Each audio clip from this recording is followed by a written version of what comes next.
a Guerra dos Emboabas. Nosso segundo tópico é sobre a Guerra dos Emboabas. Nos primeiros anos da mineração, ocorreram vários conflitos das minas. O maior deles teve origem na disputa pelo ouro entre os paulistas, que foram as pessoas que descobriram essas minas de ouro, e os portugueses, né? E os recém-chegados, aquelas pessoas que vieram de outras regiões também. Então, vão entrar em conflito. Por quê? Porque o paulista, ele diz que as minas são dele. E os portugueses, né, têm domínio daquela terra. Então, também querem que as minas sejam deles. E a gente também tem, né, o terceiro grupo, que são aquelas pessoas que vieram de várias localidades que querem também as minas de ouro. E aí a gente fica se perguntando por que Emboabas, né? E aí o significado do Emboabas é porque os portugueses calçavam botas altas e por isso foram apelidados pelos paulistas de Emboabas, palavra de origem tupi que significa ave de pés emplumados, né? Então, assim, os paulistas deram o nome de Emboabas, ou seja, para esses portugueses que tinham, né, aquelas botas mais altas. Esse conflito vai se dar o nome de Guerra dos Emboabas, que foi de 1607 a 1602, ou seja, duração de 2 anos, né? Esse conflito terminou com a vitória dos Emboabas, ou seja, porque esses portugueses tinham umas armas mais poderosas e conseguiram ganhar a guerra dos paulistas que não estavam tão preparados assim.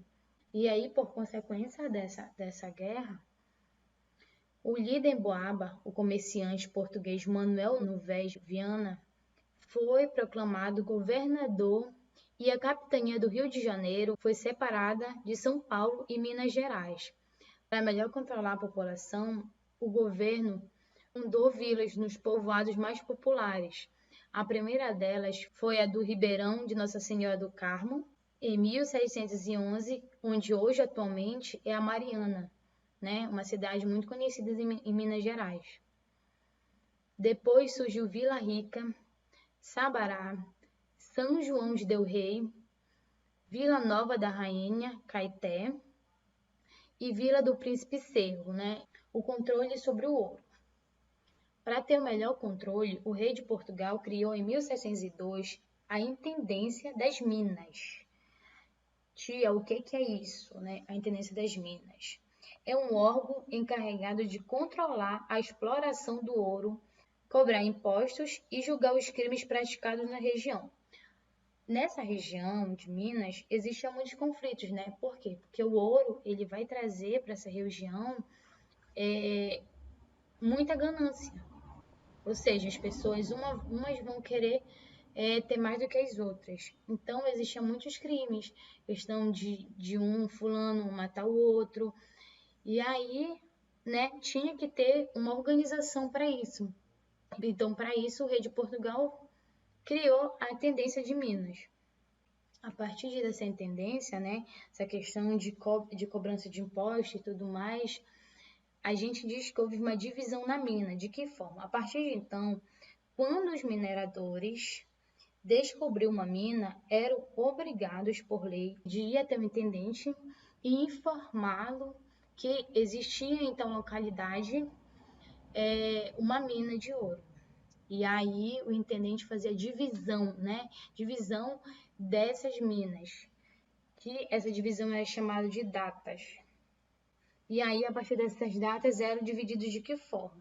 O descobridor tinha o direito a escolher 2 datas, ou seja, 2 lotes, né?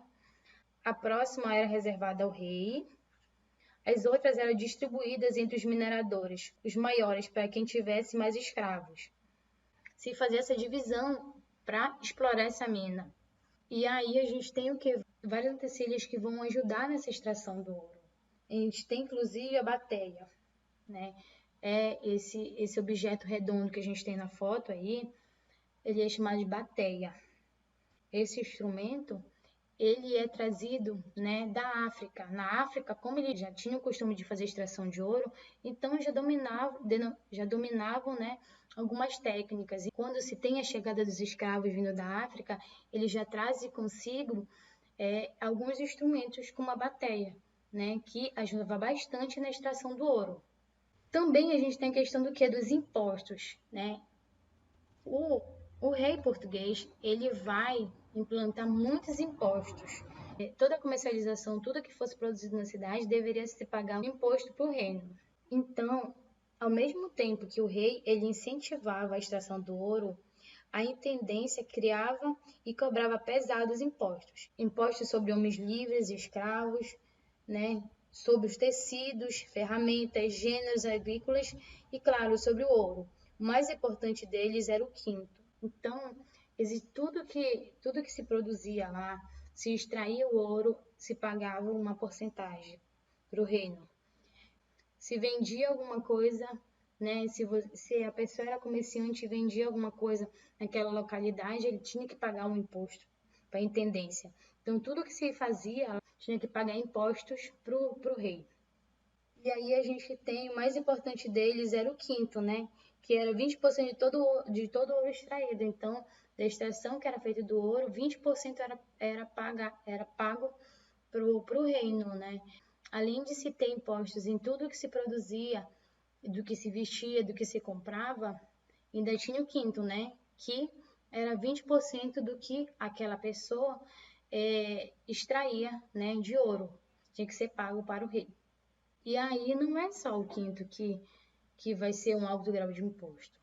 A cobrança também era feita, sobretudo, nas estradas que ligavam Minas Gerais ao Rio de Janeiro, São Paulo e Bahia, né? Então, ficavam alguns soldados do reino nas estradas cobrando alguns impostos, né?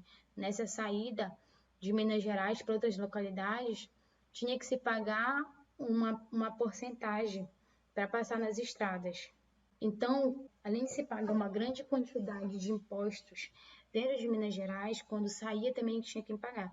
Então, muitas pessoas acabaram adquirindo outras formas, né, de burlar a lei. De que forma? A gente chama de contrabando.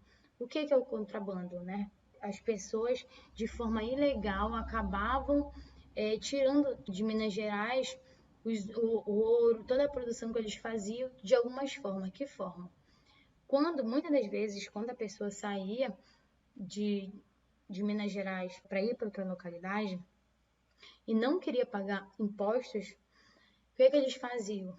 Eles pegavam, colocavam na sola do sapato, colocavam entre os dedos. Tinham várias técnicas que eram usadas para quê? Para tirar, né, o produto, ou seja, o ouro daquela localidade e levar para outra localidade sem pagar impostos. Uma das formas também era, né, levar esse produto entre os doces e salgados que as quintandeiras carregavam em seu tabuleiro.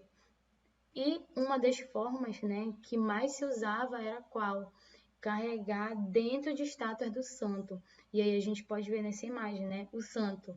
Por isso que a gente tem aquele velho ditado, né, que diz, santo do pau oco. Por quê? Porque por dentro do santo, esses santos são feitos de madeira, né, são esculpidos na madeira. Então, quando eles eram esculpidos, tinha dentro do santo algumas áreas como vocês podem ver na foto, né, que ficam oco, ou seja, as pessoas acabavam colocando dentro do santo algumas pedras. Essas pedras, né, que eles conseguiam colocar dentro do santo e sair tranquilamente da cidade, até porque, né, é em domínio português e os portugueses são extremamente cristãos, então não haveria, né, do que os soldados desconfiarem quando a pessoa saía com o santo. E na realidade, dentro do santo, o santo estava oco, estava cheio de ouro, né, que era levado de Minas Gerais para outras localidades.